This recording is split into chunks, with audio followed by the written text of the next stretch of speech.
آپ کی بک میں پیج 42 پوائنٹس ٹو ریمبر میں یہاں وہاں پہ جو سیکنڈ والا ہے پوائنٹ، ٹھیک ہے، page 42 points to remember lesson 5 کا پیج 42. سیکنڈ والا پوائنٹ جو ہے وہ کیا ہے؟ قریب تھا کہ لڑکا ہنس دیتا، یعنی وہ ہنسنے کے قریب تھا لیکن ہنسا نہیں. اس معنی کو عربی میں کادا یا کادو کے ذریعے ادا کرتے ہیں. آپ کی بک میں جو لکھا ہوگا وہ یہ ہے انگلش میں یہاں پہ جی سیکنڈ والا دا بوائے آلموسٹ لافڈ. آپ نے اگر یہ کرنا آلموسٹ کا معنی دینا، دا بوائے آلموسٹ لافڈ کیا مطلب ہوتا ہے؟ اس جملے کا کیا مطلب ہوگا؟ means that he was at the point of laughing, at the point of وہ ہنسنے والا تھا but did not laugh لیکن ہنسا نہیں. This idea is expressed in Arabic by the verb کس verb سے؟ کادا یا کادو. اس کے روٹ لیٹرز کیا ہیں؟ کاف واو دال. ٹھیک ہے، آلموسٹ کا آپ نے معنی دینا ہو تو آپ کیا ہے، کون سا ورب یوز کرتے ہو؟ کادا یا کادو، یعنی کہ ہنسنے والا تھا لیکن ہنسا نہیں، ہنسنے کے قریب تھا. اچھا، کادا الولد، کادا الولد یضحک، the boy almost laughed یضحک. داہیکا، داہیکا سمیع سے، داہیکا یضحک. کادا المدرس، کادا المدرس یخرج، the teacher was about to leave. almost اب یہاں پہ کیا about مطلب وہ نکلنے والا تھا لیکن نکلا نہیں. ٹھیک ہے، the مضارع is یکادو. چلیں یہاں سے دیکھیں، یکادو الجرس sorry یکاد الجرس یرن، the bell is about to ring. قریب ہے کہ بیل بج جائے، گھنٹی بج جائے، گھنٹی بجنے والی ہے. یکاد الامام یرکع، the imam is about to perform رکوع، رکوع کرنے والا ہے. Note that کادا یکادو is followed by a noun، followed by a noun اسم سے. کادا یکادو کے بعد کیا آ رہا ہے؟ کادا یکادو کے بعد اسم آ رہا ہے، and then by a verb. اس کے بعد کیا ہے؟ آپ کو فعل مل رہا ہے، اور فعل کون سا؟ فعل مضارع، by a verb in the مضارع. کادا پلس مرفوع اسم، مرفوع پلس a verb، ساتھ میں کیا ہے؟ فعل. کون سا فعل؟ فعل مضارع. چلیں اس کو ہم اردو میں یہاں پہ دیکھتے ہیں، زیادہ اچھے سب سمجھ آئے گا. ایک دفعہ پڑھ لیا، دوسری دفعہ پڑھتے ہیں. قریب تھا کہ لڑکا ہنس دیتا، کیا مطلب ہے اس جملے کا؟ کہ وہ ہنسنے کے قریب تھا لیکن ہنسا نہیں. ٹھیک ہے، اس معنی کو ادا کرنے کے لیے ہم کون سا فعل استعمال کرتے ہیں عربی میں؟ کادا یا کادو. قریب تھا کہ لڑکا ہنس دیتا، استاد نکلنے والا ہی تھا، یعنی کہ استاد نکلنے کے قریب تھا لیکن نکلا نہیں. معنی کیا؟ نکلنے کے قریب تھا، ہم انڈرسٹوڈ ہے کہ وہ نکلا نہیں، قریب تھا لیکن یہ کام ہوا نہیں. اچھا، کادا ماضی ہے اور یہ کادو مضارع ہے. کاف واو دال، کاف واو دال اس کا روٹ لیٹرز ہے. اچھا، اب یہ ماضی کے دونوں صیغے ہیں اور یہاں پہ مضارع کا. گھنٹی بجنے ہی والی ہے لیکن ابھی بجی نہیں، کام ہوا نہیں، ابھی یہ اس کے قریب ہے لیکن ہوا نہیں. اسی طرح امام رکوع کرنے ہی والا ہے لیکن ابھی تک رکوع کیا نہیں. آلموسٹ، اباؤٹ ٹو انگلش میں. اچھا، اس کے بعد آج نوٹ کیا ہے؟ کادا کے بعد اسم آتا ہے، پھر فعل مضارع. یہ امپورٹنٹ چیز ہے. کون سی؟ کہ اس کے بعد کیا آتا ہے؟ فعل مضارع. یہ امپورٹنٹ ہے، یہ یاد رکھنا آپ نے. یعنی کادا، پھر اس کے بعد کیا ہوگا؟ اسم مرفوع. اچھا، کوئی ضروری نہیں ہے کہ ظاہر ہو. اسم مرفوع یعنی کہ آپ کی ضمیر بھی ہو سکتی ہے. کادا یا کادو آپ کا کیا ہے؟ فعل ہے نا، فعل ناقص ہے لیکن ان کی گردان بھی ہے، تو آپ کی ضمیر کی صورت میں بھی ہو سکتی ہے اسم. اور اس کے بعد کیا آپ کو ملے گا؟ فعل مضارع. یہ ضروری ہے. ٹھیک ہے. اچھا، اب یہاں پہ آپ دیکھ لیں، یہ تو الف تھا نا آپ کا، یہ والا الف تھا. اب با پہ آ جائے. اسم کی جگہ ضمیر بھی آ سکتی ہے. جی یہ وہ میں بات کر رہی ہوں کہ اسم مرفوع، یہاں تو آپ کو اسم مرفوع مل رہا ہے، اسم مرفوع ہے ٹھیک ہے، لیکن کیا ہے اسم مرفوع کی جگہ اسم ضمیر، جو ضمیر آئے گی آپ کے جو ہوتی ہے گردان میں جو ہوتی ہے، جیسے کتو. اب تو کیا ہے اس میں انا کی ضمیر ہے نا، اس میں انا کا صیغہ ہے، تو کیا ہے آپ کا ضمیر آ گئی کتو اموتو، لیکن یہاں کیا ہے اب آگے فعل مضارع ہی آپ کو ملے گا. کتو اموتو کیا مطلب ہوا؟ میں مرتے مرتے بچ گیا، یعنی کہ میں مرنے والا تھا لیکن مرا نہیں. I was about to die لیکن I almost died، آپ ایسے کہہ لو، لیکن میں مرا نہیں. اچھا اس کی اور بھی ڈیٹیلز ہیں لیکن ہم انشاءاللہ وہ بعد میں کریں گے. اور ڈیٹیلز کا مطلب یہ ہے کہ آپ دیکھیں یہ قاعدہ یہ قادو آپ کے سارے مثبت جملے ہیں ٹھیک ہے، منفی نہیں ہے.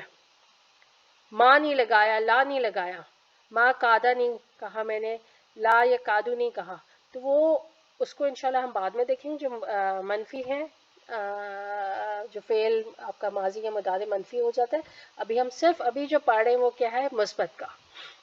اچھا اس میں آگے آ جائیں اب یہ اور اس کی ڈیٹیل میں تھوڑی سی آپ کو دے دوں. اچھا فعل، اب فعل جو ہے ہم کیا دیکھ رہے ہیں، قاعدہ یا قادو کو ہم کیا کس میں دیکھ رہے ہیں؟ فعل یعنی کہ معنی کے اعتبار سے. ہم فعل کو کس میں دیکھ رہے ہیں؟ معنی کے اعتبار سے. فعل زمانے کے اعتبار سے بھی ہوتا ہے، ماضی مضارع امر ٹھیک ہے. پھر فعل جو آپ دیکھتے ہو ان کو کہ حروف علت صحیح کے اعتبار سے بھی دیکھتے ہو ٹھیک ہے. تو ہم یہاں پہ دیکھ رہے ہیں فعل معنی کے اعتبار سے. تو معنی کے اعتبار سے کیا ہے؟ تام ہوگا یعنی کہ کمپلیٹ سینٹینس جو ہے کمپلیٹ ہے. اور وہ کمپلیٹ کس سے ہوتا ہے؟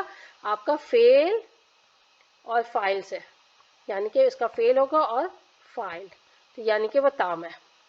اچھا فعل ناقص معنی کے اعتبار سے ناقص، تو ناقص میں ہم نے پڑھ چکے ہیں. اچھا ناقص میں جو ہم نے پڑھا تھا ہم وہ دیکھتے ہیں یہاں پر. ناقص میں ہم نے کیا پڑھا تھا؟ کانا و اخواتہا. کانا یکونو کیا ہے آپ کا؟ فعل ناقص ہے، اس کا اسم ہوتا ہے، اس کی خبر ہوتی ہے ٹھیک ہے، اسم اور خبر. اور یہ کس پہ داخل ہوتا ہے؟ جملہ اسمیہ پہ داخل ہوتا ہے. جملہ اسمیہ یہ میں لکھنا بھول گیا، پر داخل ہوتی ہے. یہ کہاں ہوتی ہیں؟ کانا اخواتہا اسمیہ پر داخل ہوتی ہے ٹھیک ہے. یہ پوائنٹ آپ یہاں پہ لکھ لو. اچھا تو کانا و اخواتہا جملہ اسمیہ پہ داخل ہوتی ہیں. مبتدا کو کیا اب وہ کیا کہلائے گا؟ اسمو کانا، یا جو بھی اس کی بہن اگر آپ یوز کر رہے ہو. اور جو خبر ہے وہ کیا کہلائے گی؟ کانا کی خبر. تو جو اسم ہوتا ہے یہ کانا کا وہ کیا ہوتا ہے؟ مرفوع ہوتا ہے، اور خبر جو ہوتی ہے وہ منصوب ہوتی ہے. یہ ہمیں پتا ہے ٹھیک ہے.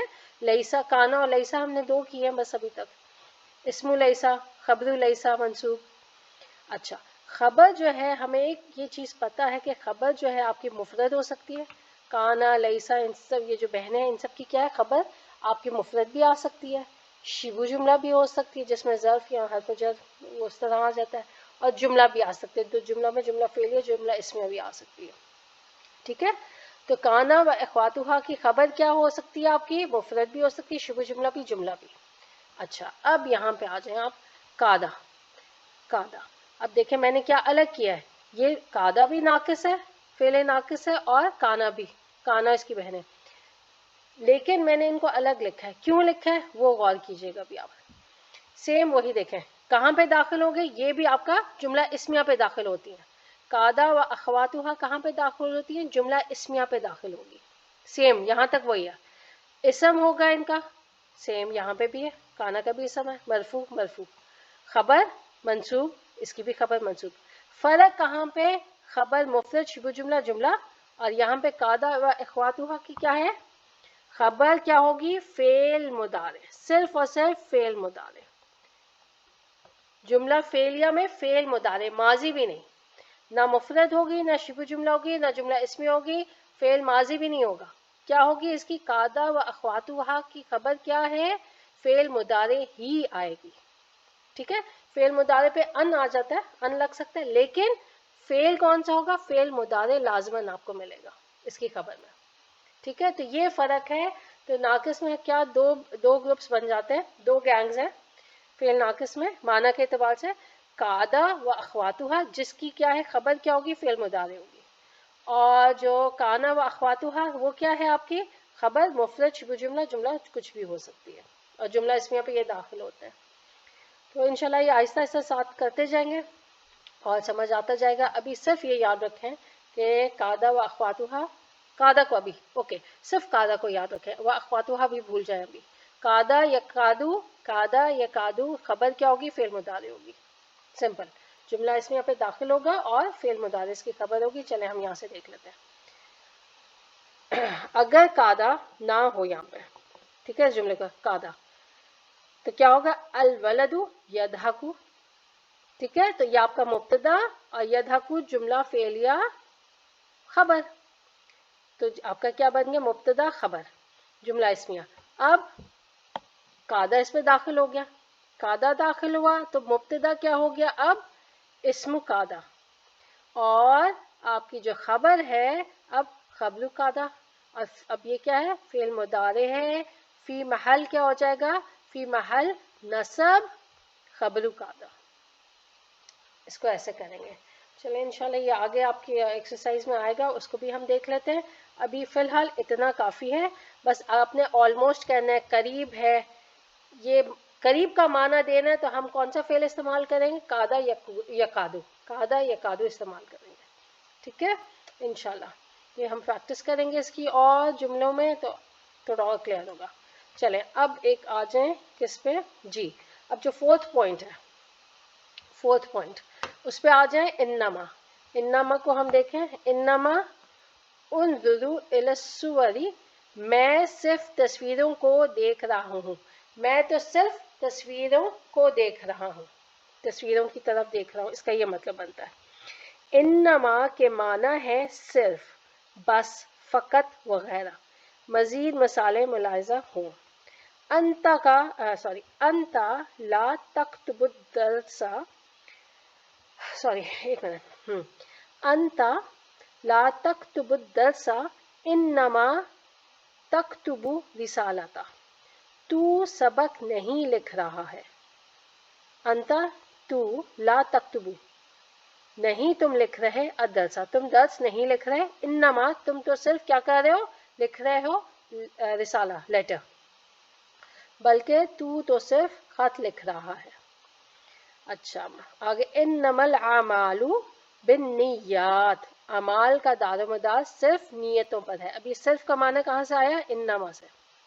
انما الصدقات للفقراء, انما صدقات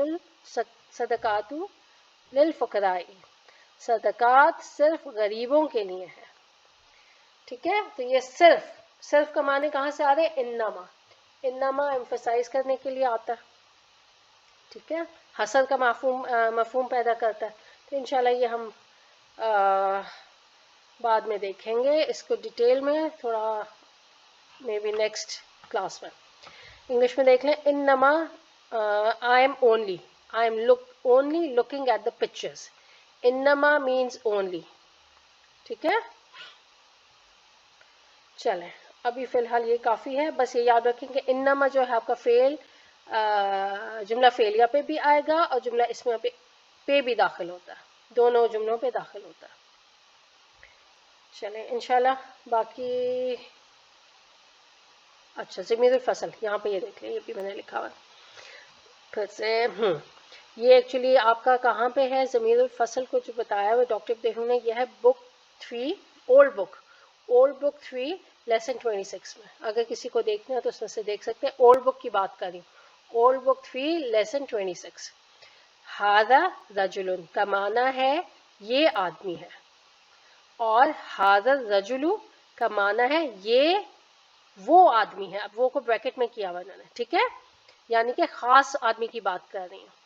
لیکن اس دوسرے اسلوب کا معنی یہ آدمی, اگر یہ خالی ھذا الرجل, یہ آدمی بھی آپ کہہ سکتے ہو, اس کا دو طریقے سے ترجمہ ہو سکتا ہے، یہ آدمی اسم اشارہ بدل، یا مبتدا اور یہ کیا ہو گیا، خبر ہو گئی. جب مبتدا اور خبر ہے تو ہم کیا کہیں گے، یہ وہ آدمی ہے، یعنی کہ یہ وہ خاص آدمی ہے. یہ آدمی بھی ہو سکتا ہے. ٹھیک ہے. اس صورت میں، کس صورت میں، جب میں کہوں یہ آدمی اسم اشارہ بدل، اس صورت میں مخاطب خبر کا منتظر رہے گا. اگر میں بولوں ھذا الرجل، یہ آدمی، تو آپ کیا، آپ خبر اب چاہتے ہو نا، اس آدمی کے بارے میں خبر چاہتے ہو تو آپ انتظار کرو گے. اس غلط فہمی التباس سے بچنے کے خاطر مبتدا اور خبر کے درمیان ایک ضمیر بڑھا دی جاتی ہے. یعنی کہ جہاں پہ کوئی آپ کو ہو کہ ہاں جی ہو سکتا ہے اگلا بندہ نہ سمجھے میں کیا بات کر رہی ہوں، میرا مطلب نہ سمجھے، تو وہاں پہ کیا کرتے ہیں آپ، ایک ضمیر لے آتے ہو، اور اس ضمیر کو کیا کہتے ہیں، ضمیر الفصل. ھذا ھو الرجل، یہی وہ آدمی ہے، یا یہ وہ آدمی ہے، اس طرح ترجمہ ہو جاتا ہے. ھؤلاء ھم المجرمون، یہی وہ مجرم ہے. ھذہ ہی السیارۃ، یہی وہ کار ہے، یہ ہے وہ کار، یا یہی وہ کار ہے، جیسے بھی. ھؤلاء ھن المسلمات، یہی مسلمان عورتیں ہیں. یہ ضمیر کیا کہلاتی ہے، ضمیر الفصل کہلاتی ہے. اچھا اب دیکھیں، اب یہ آپ کی جو ضمیریں ہیں ضمیر الفصل کس کے مطابق آپ کو دکھ رہی ہیں، مبتدا کے مطابق نا. ٹھیک ہے. اب آپ کہو گے یہ مبتدا ہے، ھذا کیا مبتدا، ہوا ضمیر الفصل ہے، الرجل خبر ہوگی. ہوا کس کے مطابق ہے، مبتدا کے مطابق، جنس اور عدد میں. ہم یہاں ھؤلاء کے مطابق ہے، ہیا ھذہ کے مطابق ہے جنس عدد میں، ہن ھؤلاء مؤنث کے لیے استعمال ہوا، اس کے مطابق ہے. ٹھیک ہے. تو حالت رفع والی ضمیر اور کس کے مطابق ہوگی، مبتدا کے مطابق، جنس اور عدد میں. یہ التباس اس وقت بھی ہو سکتا ہے جب مبتدا معرفہ اور خبر یا صفت معرف باللام ہو. جیسے یہ دیکھیں اگزامپل دے رہے ہیں، حامد کیا ہے، مبتدا آپ کا. اللاعب، میں نے کیا کہنا ہے، میں نے، میرا مطلب کیا ہے کہنے کا، کھلاڑی. حامد، اس کا ایک یہ ترجمہ ہو سکتا ہے، لیکن جو میرا مطلب ہے کہنے کا، کیا میں کہنا چاہتی ہوں حامد ہی کھلاڑی ہے. ٹھیک ہے. حامد ہی کھلاڑی، میں یہ کہنا چاہتی ہوں، تو میں اس کو عربی میں کیسے کہوں گی، حامد اللاعب، حامد از دا پلیئر. ٹھیک ہے. لیکن کیا ہو سکتا ہے، اگلا بندہ کیا سمجھ سکتا ہے، میں کہہ رہی ہوں حامد کھلاڑی حامد، یعنی کہ کیا ہو جائے گا پھر یہ آپ کا موصوف اور یہ صفہ. لیکن میں جو کہنا چاہ رہی ہوں کیا ہوگا، مبتدا خبر، لیکن اگلا ہو سکتا ہے کہ سمجھے کہ یہ کیا ہے، موصوف اور صفہ، اور آگے جو ہے وہ آگے انتظار کر رہا، آگے خبر کا. اچھا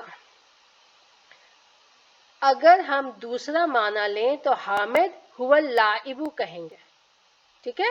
ہم کیا کریں گے تاکہ شک نہ ہو، کوئی کنفیوژن نہ ہو، تو ہمیں کیا بہتر کیا کہ ہم ہوا لے آئیں، ہوا یا جو بھی ایک ضمیر لے آئیں. ضمیر الفصل کی مزید مثالیں یہ ہیں، اعوذ باللہ من الشیطان الرجیم، واولئک هم المفلحون. یہ آپ پڑھتے ہیں ہم لوگ سورہ بقرہ میں شروع میں ہی ہے. ضمیر الفصل کو یاد رکھنا ہے تو آپ یہ والی آیت کو یاد رکھیں، اولئک هم المفلحون، اور وہی متقی لوگ کامیاب ہونے والے ہیں. ذالک هو الفوز العظیم، سورہ توبہ میں ہے، یہی بڑی کامیابی ہے. ٹھیک ہے. اگر ہم ویسے لکھیں ذالک الفوز العظیم، لیکن کنفیوژن نہ پیدا ہو، یا ضمیر الفصل ایک تو کنفیوژن دور کرنے کے لیے آتی ہے، ٹھیک ہے، غلط فہمی، اور دوسرا کیا ہوتا ہے تاکید کے لیے بھی آتی ہے، ایمفیسائز کرنے کے لیے، حصر کا مفہوم پیدا کرنے کے لیے، ریسٹرکشن کے لیے. یہ انشاءاللہ بعد کی بات ہے، ابھی سمپل دیکھتے ہیں. ضمیر الفصل یہ امپورٹنٹ پوائنٹ ہے. ٹھیک ہے. اس کو دھیان سے دیکھیں. ضمیر الفصل کا استعمال ضروری نہیں ہے. کہاں ضروری نہیں ہے وہ اب دیکھیں. اگر متکلم محسوس کرے کہ التباس یعنی کہ غلط فہمی نہیں پیدا ہو رہی تو ضمیر الفصل کی ضرورت نہیں. کب ہم ضمیر الفصل لے کے آئیں گے، جہاں پہ غلط فہمی کا ہو کہ ہاں جی کنفیوژن ہو جائے گی، غلط فہمی ہو جائے گی. ٹھیک ہے. یا بات وہ صحیح سے سمجھے گا نہیں جو اگلا سننے والا ہے.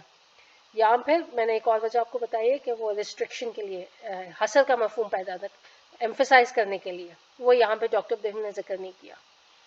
جیسے کہ قرآن مجید میں آیا ذالک الکتاب سورہ بقرہ میں، ایک تو ترجمہ یہ کیا جاتا ہے نا یہ کتاب، لیکن یہاں پہ ڈاکٹر ابراہیم کیا اس کا ترجمہ کریں، یہ کتاب ہے، یہ کتاب ہے، دس از دا بک، خاص خاص کتاب.